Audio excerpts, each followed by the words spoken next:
we hungry today. That's good. Oh, now we're scared.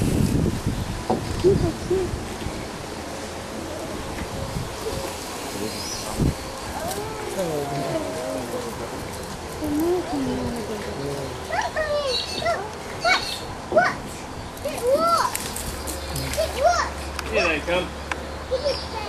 People who don't really care about these guys.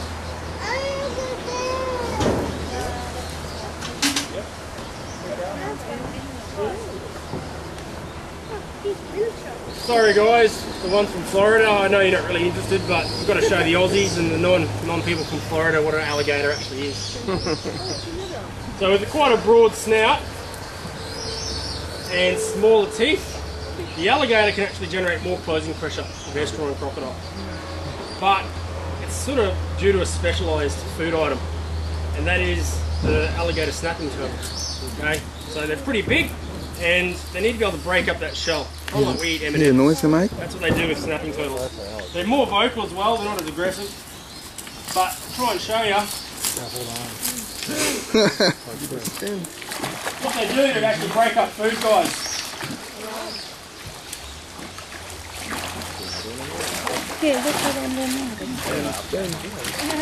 That's right. There we go. All you've got to do is spin the piece of food off. Because they can't chew up food, they've got to be able to just roll it off.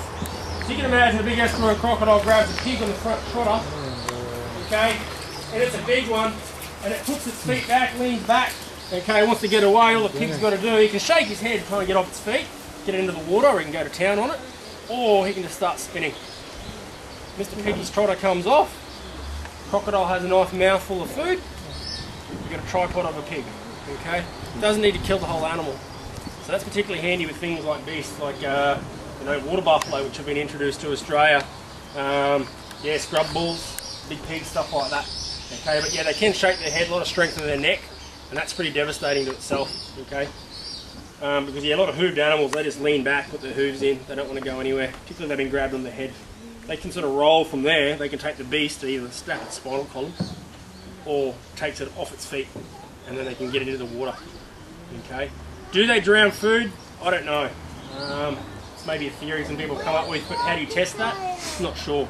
I have given big pieces of food to crocodiles before, and they have a tendency to jump in the water, down on land, and just go under the water and sit with it. Now this isn't a food item that's struggling around though, but they do hold it under the water for quite a few minutes. Crocodiles can hold their breath for over 3 hours. Okay, so an animal like us, you're in a crazy kerfuffle, you're probably lucky to go a minute. You know, so maybe they do. Now that spinning motion we just saw there, guys, can be used to kill an animal, I suppose, or tear off a chunk of food. As far as killing it, I know we know it as a death roll, but that's a bit overplayed. Okay, but it can also be used for defence. Right? Quite often you ever watch rugby league, or especially NFL, the guys run up and they hit someone and they spin. Okay, because it's hard to hold on to someone. You guys know what I'm talking about. We don't do it so much in league, we're too strong. So yeah, they can spin to escape. Okay, so if something's trying to grab them, it grabs them on the front leg, they'll spin until they lose their own leg. And they just keep going. Okay, they have excellent immune systems. They don't really get infections, it's very, very hard to. They've done tests where they put HIV in a crocodile, the next day most of it's born. Okay, so it's not uncommon to find crocodiles in the wild missing arms, bits of tail, bit of their jaw, stuff like that. Last year there was a photo come out from the Northern Territory for a tour boat where they take them out and they feed the wild crocodiles next to the boat.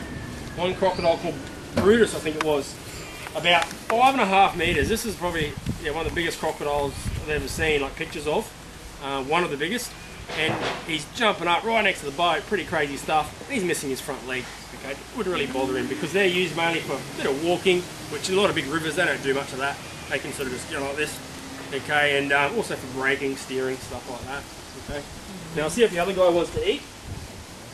Another interesting thing about these guys is that alligators can't tolerate salt water really at all.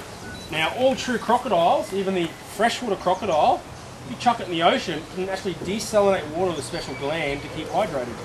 So this is why estuarine crocodiles inhabit such a large area. You can find them everywhere from here to the Philippines, and also the other way towards India. Also, once upon a time, before we hunted them out, Seychelles, which is a little island off Africa. Come on! Come on! You can see they don't really have that aggression that the estuarine crocodiles do. Now, these guys hiss and carry on, whereas crocs is generally bite. Yeah, we have seen the show Swamp People, I'm guessing. Yes. Yeah, American Swans right there. Interesting situation, okay? It was in the 70s that the conservation movement kicked up around the world. We started going, well, let's not just kill and use our animals, let's look after them because they're going to disappear. It's a finite resource of sorts. So Australia said, rightio, protecting our crocodiles. And stopped the hunting of them, okay, and started legally farming them, which is good in my perspective. And the state said, rightio, we're going to protect ours too, except in Louisiana. And they, because the Cajun people of French descent, said, what are you talking about? This is our cultural right. We need to do this to be Cajuns. You can't take that away from us. So they said, rightio, 1 month a year, there you go. Now you will see in that show, they go, oh, it's a big gator, it's a big gator. They're not big gators, they're quite small. When you keep taking the big animals away, they end up all being small, and they never get a chance to be big, and you produce what's called dwarfism. Okay? After the Napoleonic Wars, the average height of a Frenchman was 10 centimetres shorter than before. Okay? Maybe they haven't really recovered, I'm not sure. But, come on! Come on! Yeah, it's not really a good thing. I know they do quite often say, oh, it's for public safety. But, you know, if you really want to go swimming where these animals are, how bright can you be? That's my opinion, not necessarily that of Billabong Sanctuary. Come on! But yeah, I mean, don't really need to hunt them that much. I mean, the products we use this stuff for in the wild animals anyway. Yeah, it's just for nice belts and wallets and stuff like that. When it comes to farming crocodiles in Australia, at least, if we don't produce these products from captive animals, they will be taken from the wild because the money will be worth it. Right? But by legally doing it in farms, the animals don't get scarred up, so it's a better quality skin, and you can do it for cheaper, so you can pretty much completely kill off that black market, right? So I don't like the idea of killing a crocodile so somebody can have a nice belt, but I know that those people who want those products quite often have a lot more money than I'll ever see, so it's a bit of a realistic solution in my opinion. Okay. That's it. Come on! Audio, not happening for this guy. Guys, we will go feed the crocodile.